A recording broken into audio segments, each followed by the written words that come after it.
ভালোবাসা কি শুধুই আবেগ, নাকি এর পেছনে লুকিয়ে আছে কোনো বড় সংঘাত? জোবান এবং তটিনীর নতুন নাটক তোমার আমার প্রেম কি আপনাদের মন জয় করতে পারলো? চলুন দেখে নেওয়া যাক। গল্পটা মূলত দুই পরিবারের চিরশত্রুতা আর তার মাঝে জোবান তটিনীর মিষ্টি অথচ জটিল এক সম্পর্কের সমীকরণ। এক অদ্ভুত পরিস্থিতির কারণে তাদের বিয়ে, কিন্তু এরপর শুরু হয় মান অভিমান আর ভুল বোঝাবুঝির পাহাড়। সম্পর্কের টানাপোড়েনগুলো খুব কাছ থেকে তুলে ধরেছেন পরিচালক এমরোজ শাওন।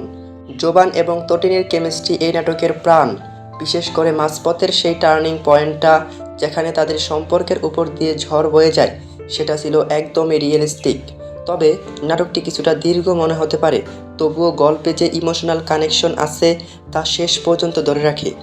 গল্পের শেষটা আপনার হৃদয়ে দোলা দিয়ে যাবে। আপনি যদি ইমোশনাল ড্রামা পছন্দ করেন, তবে এটি আপনার মাস্ট ওয়াচ লিস্টে থাকা উচিত। আপনার কি মনে হয়, জোবান তটিনী কি ঠিক সিদ্ধান্ত নিয়েছিল? কমেন্ট করে জানান। আর এই নাটকটি ইতিমধ্যেই কিন্তু ইউটিউবে বেশ সাড়া ফেলছে। নাটকটি ইতিমধ্যেই 20 মিলিয়ন প্লাস ভিউ অতিক্রম করেছে, যা বাংলা নাটক ইতিহাসে রেকর্ড। তো বন্ধুরা, ভিডিওটি কেমন লাগলো অবশ্যই কমেন্ট করে জানাবেন। আর বাংলা নাটকের এমন সব ধামাকা রিলিজ আপডেট সবার আগে পেতে চ্যানেলটি সাবস্ক্রাইব করুন। যারা ফেসবুক পেজ থেকে দেখছেন, পেজটি ফলো করুন। ধন্যবাদ।